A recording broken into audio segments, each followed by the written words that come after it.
What if the most dangerous thing in your life is not pain, failure, or fear, but the comfortable story you keep telling yourself about why you cannot change? Welcome back. Today we are starting Can't Hurt Me by David Goggins, and this first part is not a motivational poster. It is the part where the floor gets pulled up, the excuses crawl out, and the book asks a very rude question. Are you actually stuck, or have you become loyal to the story that says you are stuck? Goggins begins with denial. Not the dramatic kind, where someone screams at a mirror in a movie. The ordinary kind. The kind that lets a person live in a small, soft, repeatable pattern and call it personality. He says many people do not know what they are capable of because comfort has trained them to stop asking. That is the core argument underneath the whole book. The mind adapts to the cage it accepts. Then he refuses to make that argument from a clean, polished stage. He goes straight into the bad hand. His childhood includes violence, poverty, racism, fear, and humiliation. The point is not to turn suffering into a competition. The point is that he really did have reasons to break. He really did have material for a lifetime of excuses. If excuses were a retirement account, he was already wealthy. But the book does something uncomfortable with that fact. It does not deny the damage. It also does not let the damage become the final identity. Goggins wants the reader to look at the truth without decoration. Not because truth feels good. Usually it does not. Truth often walks in wearing muddy boots and sits on a clean sofa. But without it, change becomes theater. The first lesson is that the bad hand must be named. A person cannot outwork a lie they are still protecting. If fear is there, say fear. If shame is there, say shame. If the past is still driving the car, stop pretending it is just a passenger. Goggins' early life makes this clear because his pain is not vague. It has names, places, sounds, and consequences. This is why the opening does not feel like normal self-help. It is not saying, believe in yourself, and the universe will send a calendar invite. It is saying, look at the parts of your life you avoid because those avoided parts are probably running more of the system than you want to admit. Chapter 1, I Should Have Been a Statistic, is built around that brutal starting point. The title matters. It says the expected outcome was failure, damage, maybe disappearance into the background. It says that from the outside, his life could have been filed under predictable tragedy. But the book is not interested in predictions. It is interested in what happens when a person stops using prediction as permission. That distinction is important. Goggins is not saying the past does not matter. He is saying the past is not automatically the boss. The past gives you terrain. It does not have to give you orders. Some terrain is ugly. Some terrain is steep. Some terrain was absolutely not your fault. But once you are old enough to see it, the question becomes whether you will keep walking the same route just because it was the first one forced on you. The opening also shows why accountability in this book is so sharp. It is not polite accountability. It does not arrive with a scented candle. It is the kind that says, yes, what happened was real, and yes, it hurt, and yes, it shaped you, but what are you doing with it now? That last question is where the book lives. The danger is that pain can become an identity with good legal documents. It can explain everything. It can protect everything. It can make every avoided challenge sound reasonable. And sometimes the explanation is accurate. But accuracy is not the same as freedom. A prison can have a very accurate floor plan. Goggins' answer is not gentle. He believes the way out begins with ownership. Ownership does not mean blame for everything that happened. It means responsibility for the next move. It means you stop waiting for someone else to give the past a refund. That is the emotional engine of this first part. Before the workouts, races, military training, and all the famous suffering, the real beginning is honesty. The bad hand is not hidden. It is placed on the table. And once it is on the table, it can no longer operate as a secret contract. So the first part, Can't Hurt Me, leaves us with a simple but heavy challenge. Tell the truth about where you started, tell the truth about what it did to you, and then tell the truth about whether you are still letting it decide the size of your life. This. You do not need a perfect beginning to demand a different ending. There's a special kind of pain that happens when your life finally stops accepting your excuses before you do. This part of Can't Hurt Me moves from the bad hand into the mirror. Not the motivational mirror where you say, I am powerful, I am successful, I am basically a superhero with laundry problems. This is the other mirror. The one that reflects exactly what is there and does not care whether you are emotionally ready for the lighting. In Truth Hurts, Goggins shows how the early damage did not magically vanish once the immediate danger changed. Trauma leaves residue. Poverty leaves habits. Fear leaves reflexes. Even when something good appears, the old system can still keep running in the background. That is one reason this part matters. Escaping a bad environment is not the same as becoming free from the patterns it built. The chapter moves through instability, shame, and the growing distance between possibility and reality. Goggins is not yet the impossible endurance figure people know. He is a person carrying fear, avoidance, and a body that reflects years of losing the internal argument. The book keeps dragging the reader toward an unglamorous truth. Your life becomes visible before your explanation is finished. That is where the accountability mirror enters the story. The idea is brutally simple. Look at yourself, tell the truth, and write down what must change. Not vague truth, not soft truth, not the kind of truth that says, I should maybe eventually become somewhat more aligned with my potential. Actual truth, the kind that says, I am overweight, I am afraid, I am lying to myself, I am not doing the work. The mirror matters because it removes the audience. No one is clapping, no one is impressed, there is no performance. It is just you and the evidence. In that moment, Goggins turns shame into a tool. Shame can rot a person from the inside when it stays vague. But when it is named and attached to action, it can become pressure. Not pleasant pressure, obviously.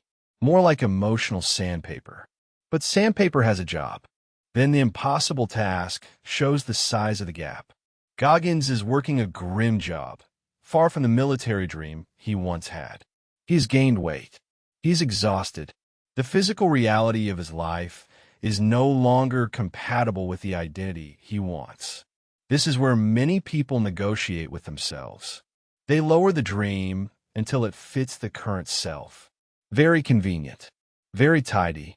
Also, spiritually suspicious. Goggins does the opposite. He lets the gap hurt. He lets the impossible look impossible. And then he starts acting anyway. That is a central lesson in the book. The scale of the task is not permission to avoid the first rep. A giant transformation is still built from ugly, specific, repeatable actions. This part is also a warning about inspiration. Inspiration is often too clean.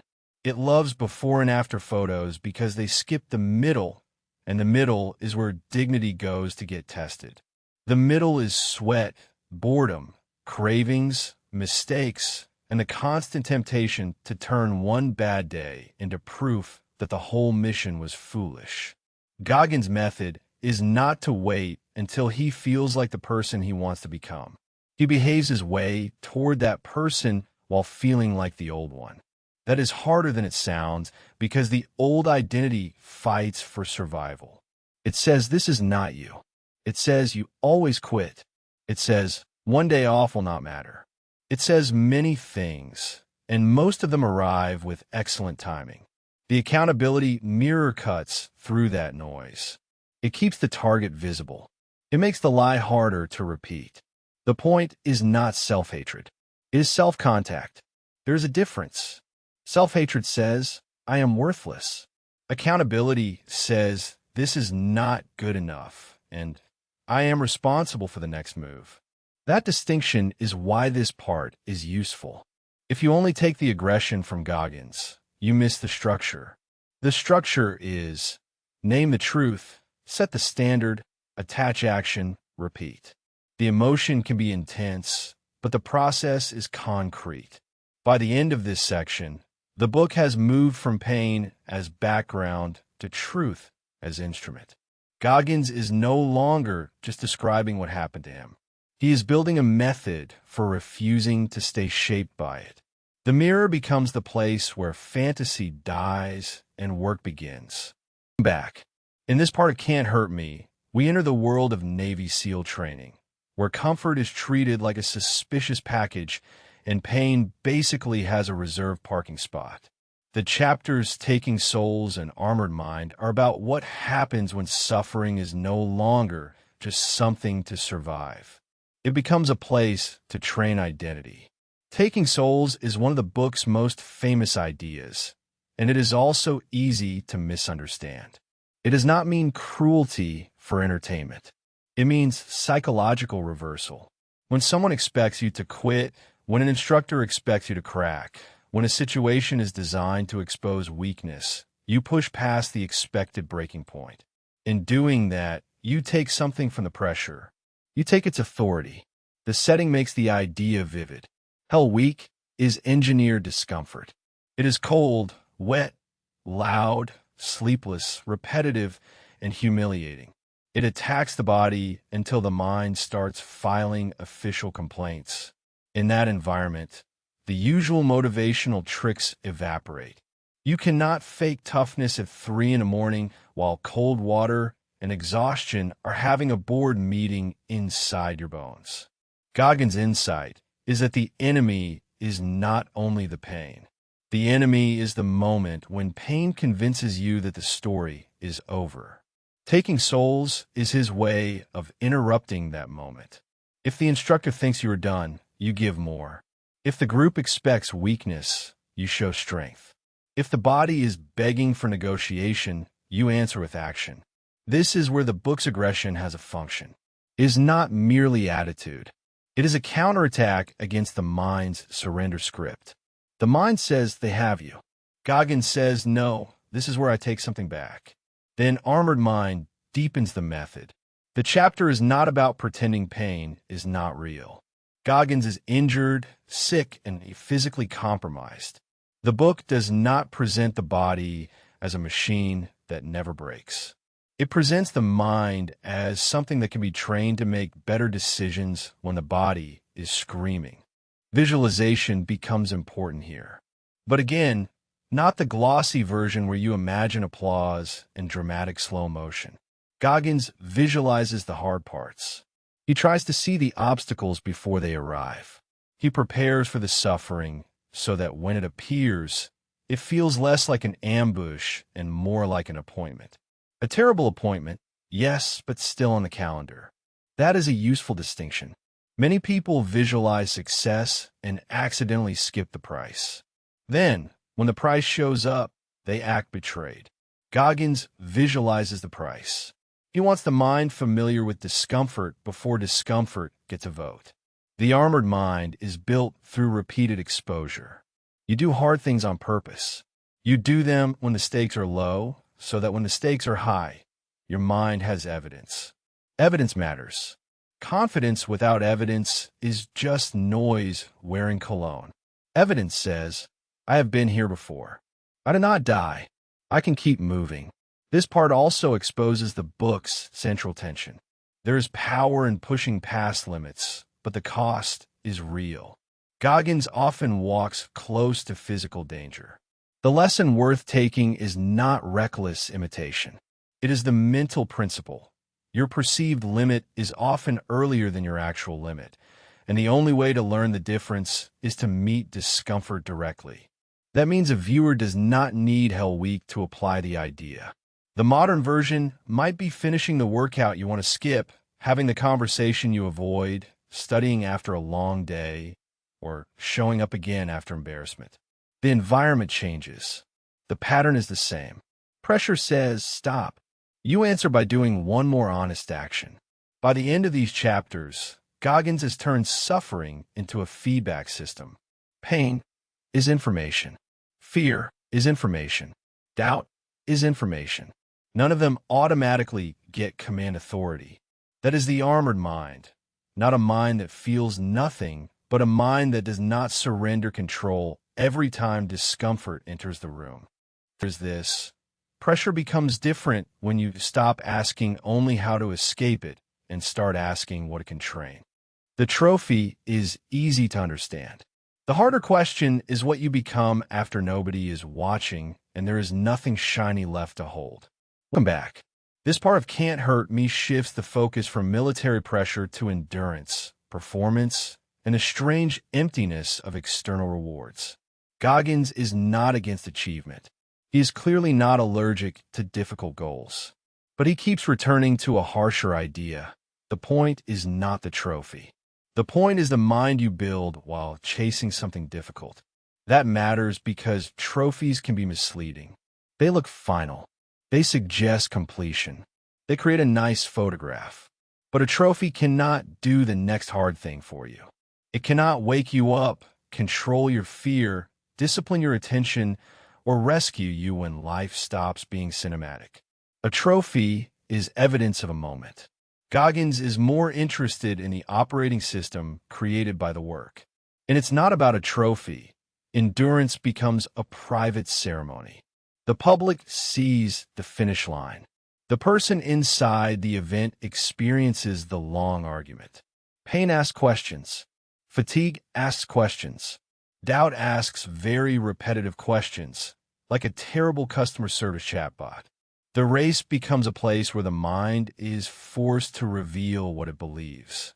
The useful lesson is that hard goals should not be reduced to the visible prize. If the only reason to suffer is applause, then suffering will feel like a bad bargain when applause is late, small, or missing. But if the reason is to build proof inside yourself, then the suffering has a different role.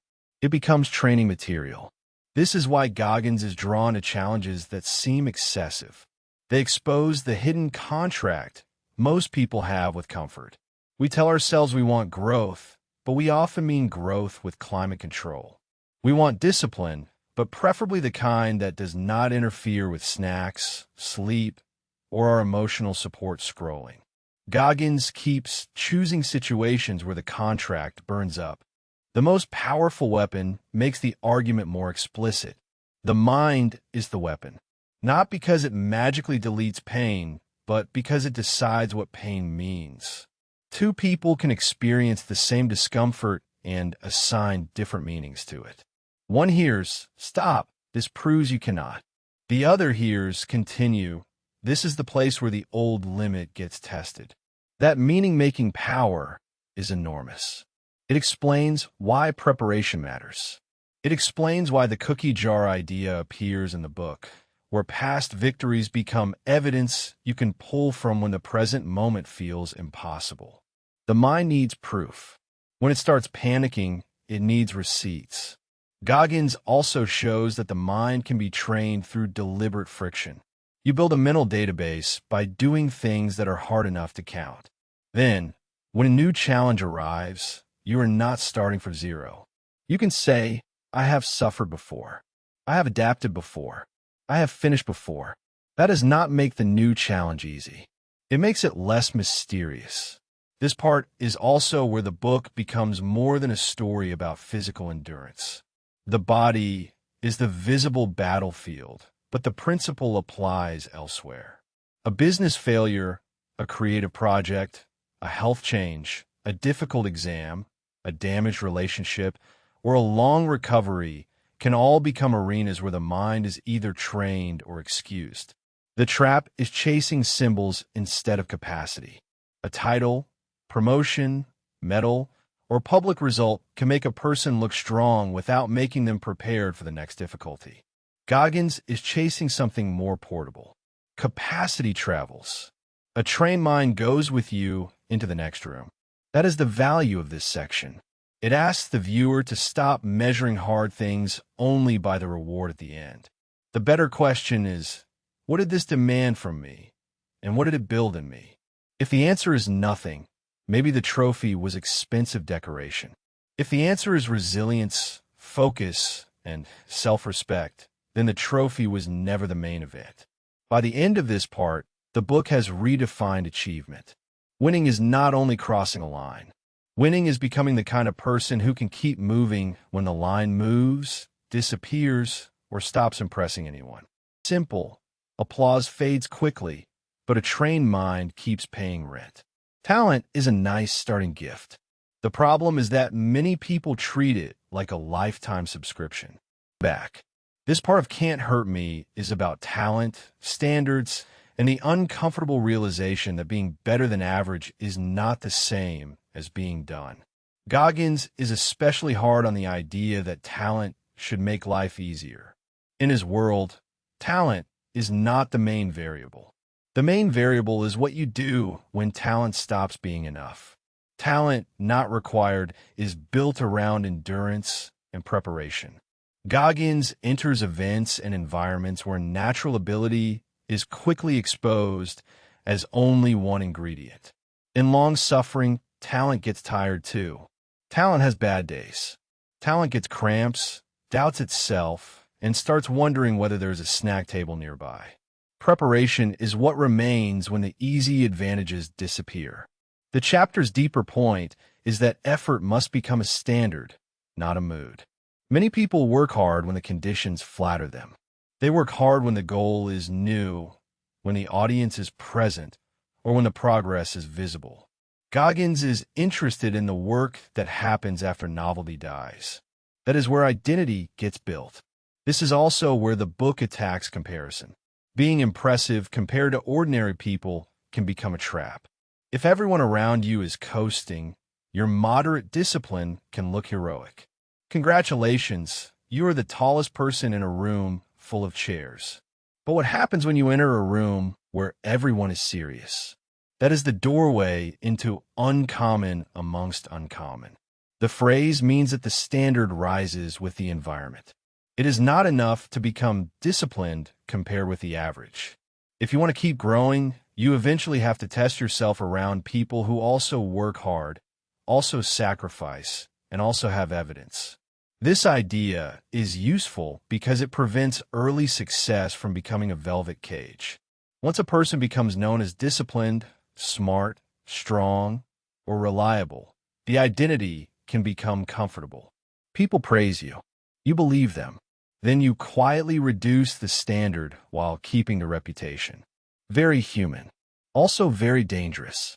Goggins' answer is to keep finding the next edge. Not for applause, and not because rest is evil, but because the mind is excellent at lowering standards when left unsupervised. The phrase uncommon among uncommon is a form of supervision. It asks, are you still growing, or are you just famous in your own head? The chapter also highlights private standards. Goggins is interested in what you do when nobody is watching, because that is where the real standard lies. Public discipline can be performance. Private discipline is harder to fake. You know whether you cut the corner. You know whether you had more. You know whether you stopped because the mission was complete or because comfort offered a convincing closing argument. This does not mean every person should copy Goggins' physical extremes. That would be a lazy reading of the book. The transferable lesson is standard setting. If you are a student, what is the uncommon version of study?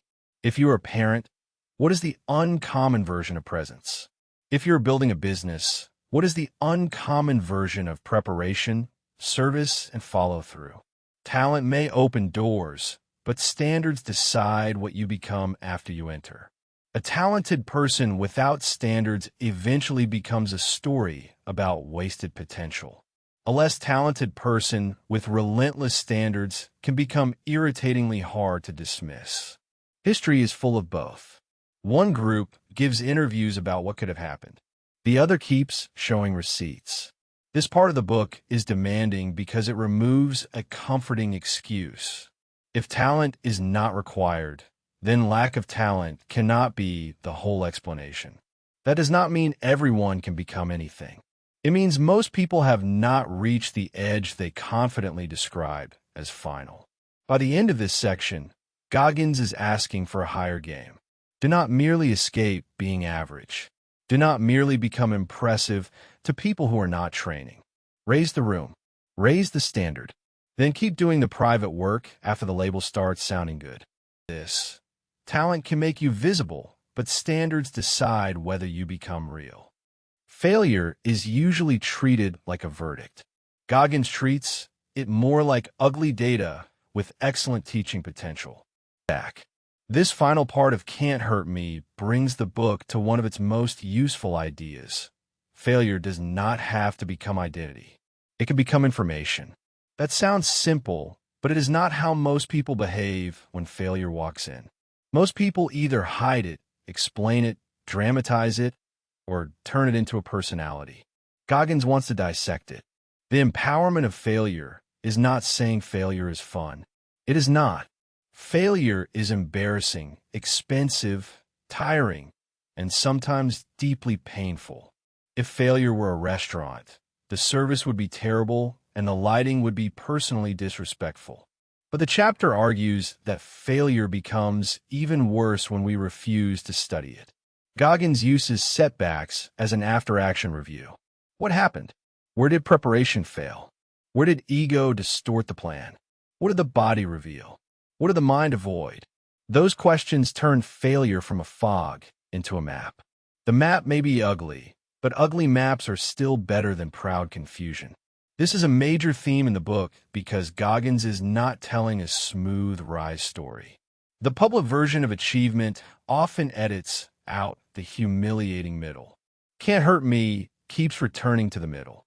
The injuries, collapses, mistakes, and misjudgments are not interruptions to the story. They are part of the training system. The key move is emotional honesty without emotional surrender. You admit that failure hurt. You admit what went wrong. You do not pretend it was secretly perfect, but you also refuse to let the pain write the final report. That balance is rare. Some people protect themselves by denying failure. Others punish themselves by becoming failure. Goggins wants a third path. Study it, absorb it, use it. Then the final chapter, What If, opens the frame wider.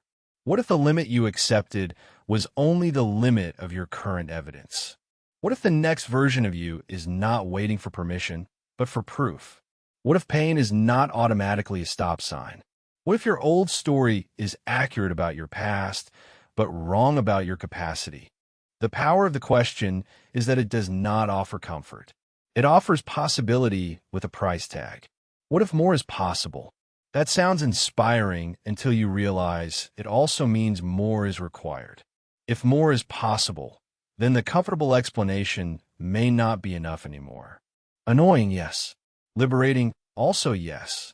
This is where the book's title lands. Can't Hurt Me does not mean nothing hurts. That would be absurd. Plenty hurts. The body hurts. The past hurts. Failure hurts. The title points to a different relationship with pain. Pain can hurt without owning the whole person. It can be felt without becoming final. The final lesson is not that everyone should become David Goggins. The world probably has enough calendar pressure already.